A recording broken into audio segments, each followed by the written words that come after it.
We will be going to Canberra now. Prime Minister Julia Gillard is addressing the media. Coverage of the Queensland flood continues.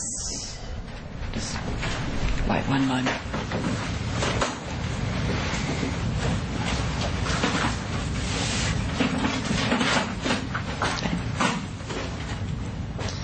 Okay. For many days now, Queenslanders have been battling with floodwaters and the misery that floodwaters bring. And many Australians have watched this battle, and they've shown their sympathy and support by donating to the various flood relief efforts.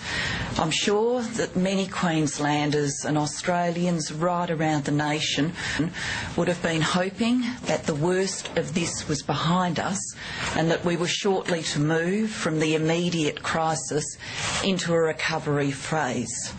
Tragically, that hasn't occurred.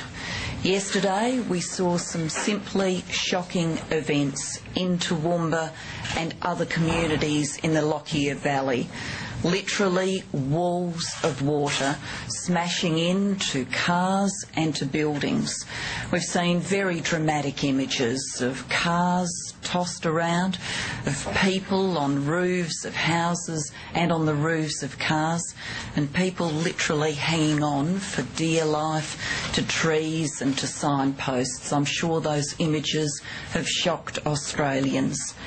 That means that now, of course, we are in a situation where, as a nation, we are grieving the loss of 8 Australian lives, 4 of them children.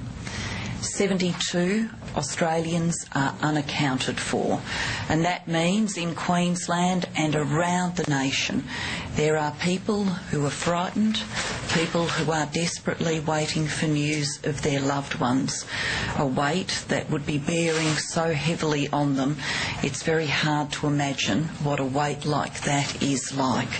So to those people who are bereaved, to those who are now waiting for news of their loved ones, I want to say to them as Prime Minister, my thoughts and my sympathies are with you.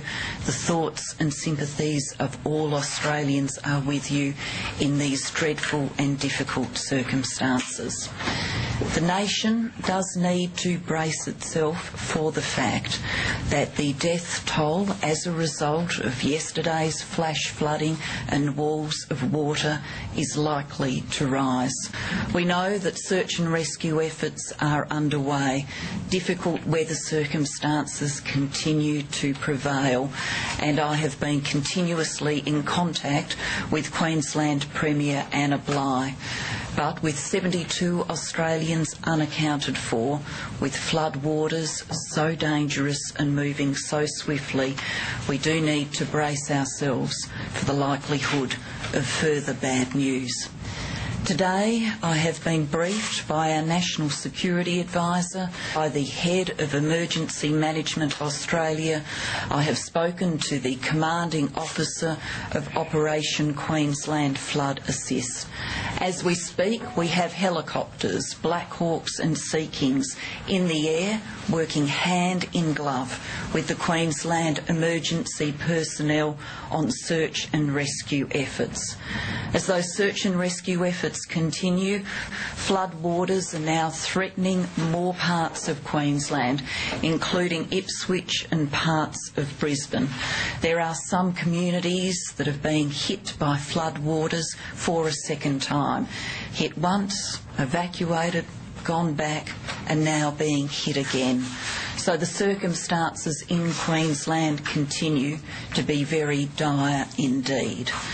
We will continue to provide the support of the Australian Defence Force, and I have made it very clear to Premier Anna Bligh that any resource she needs from the Australian Defence Force will be made available to the people of Queensland to assist them during this very difficult period. In my various conversations with Premier Anna Bligh, she has made very clear to me the courage and commitment of emergency services personnel who have faced these incredibly harrowing circumstances over the last 24 hours. Indeed, they were joined by volunteers, by others, including by media helicopters, to help get people off roofs last night. To everyone who has helped so courageously and so competently, I give my thanks. I know you are still out there, still engaged in search and rescue.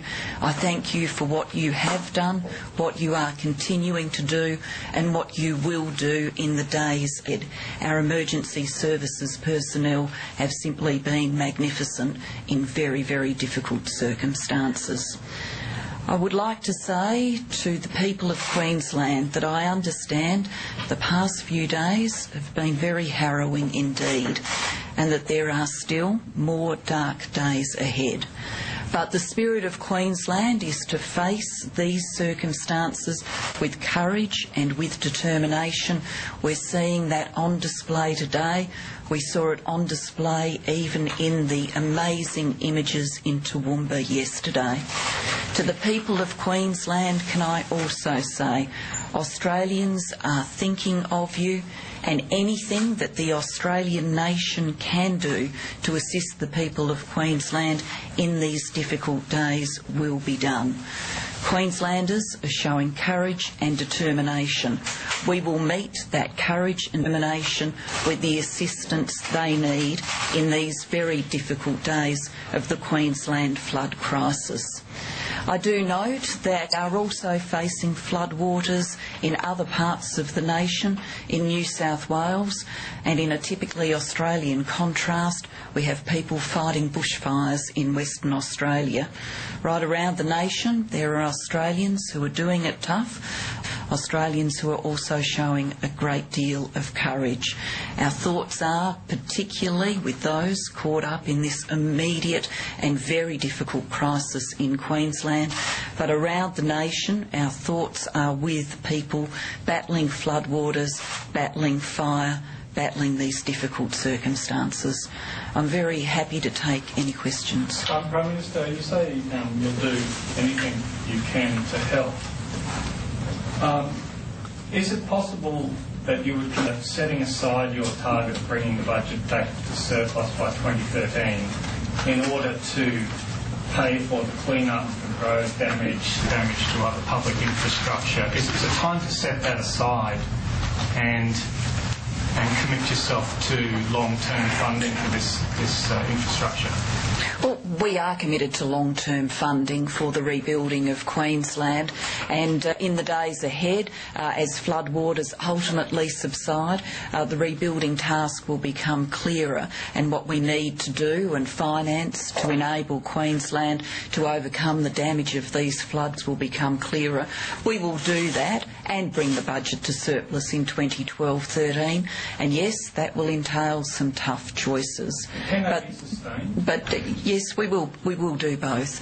But the immediate task at the moment, we are searching for Australians who are unaccounted for. The immediate task is to facilitate all of those efforts.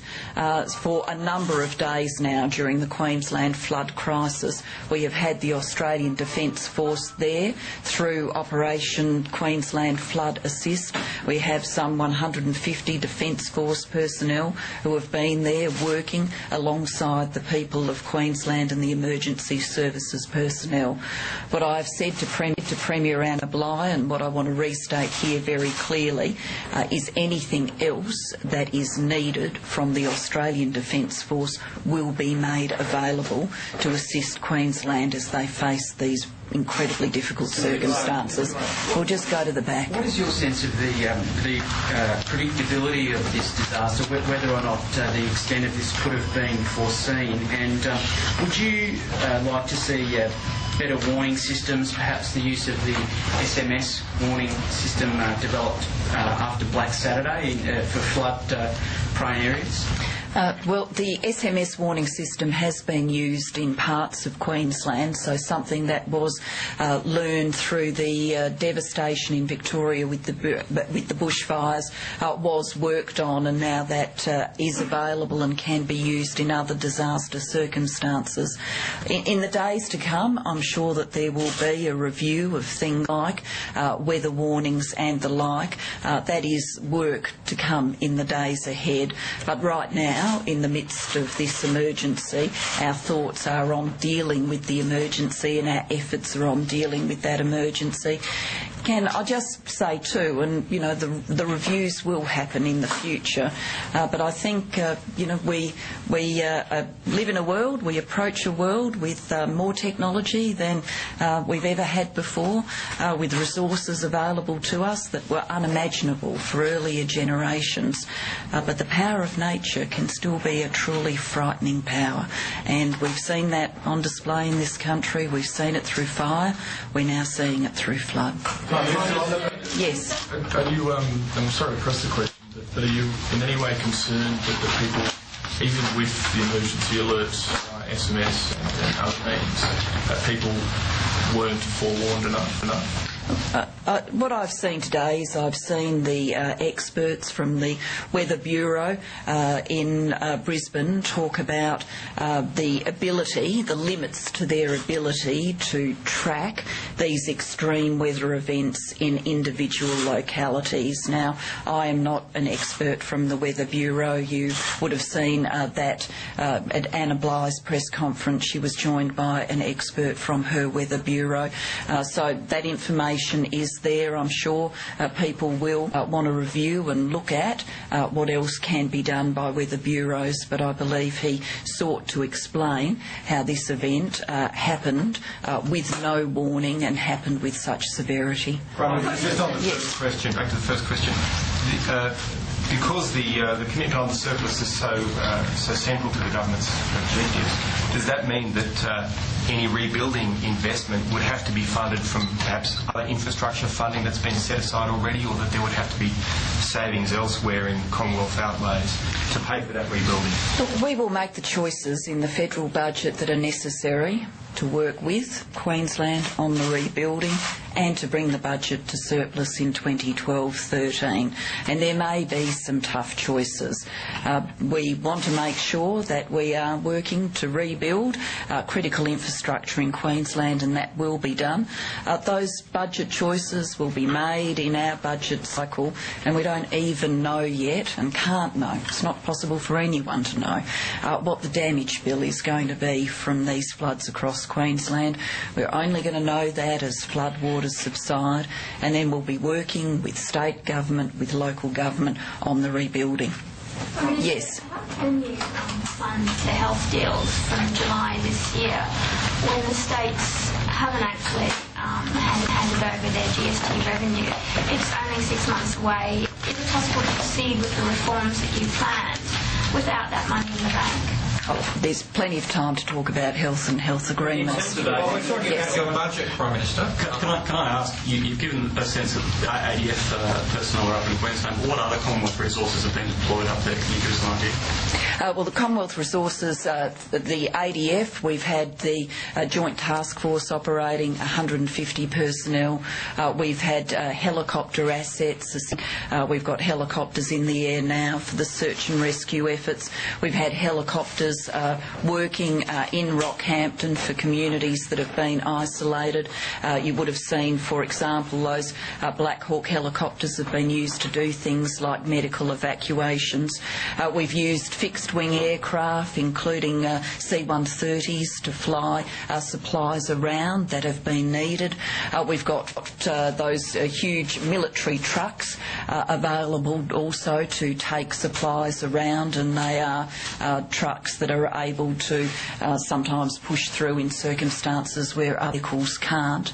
And we, are there standing by and will deploy whatever assets are necessary to assist Queenslanders through. Prime Minister, in terms of offers from overseas and what we need, what offers have we got for help and assistance from overseas, and what have we taken up? Well, we've taken up the offer of New Zealand for personnel, and those personnel have already hit the ground and are deployed in Queensland assisting.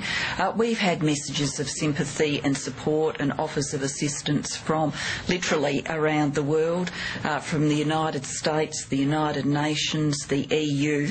In our own region, we've had similar offers from China, Indonesia, Japan, Singapore and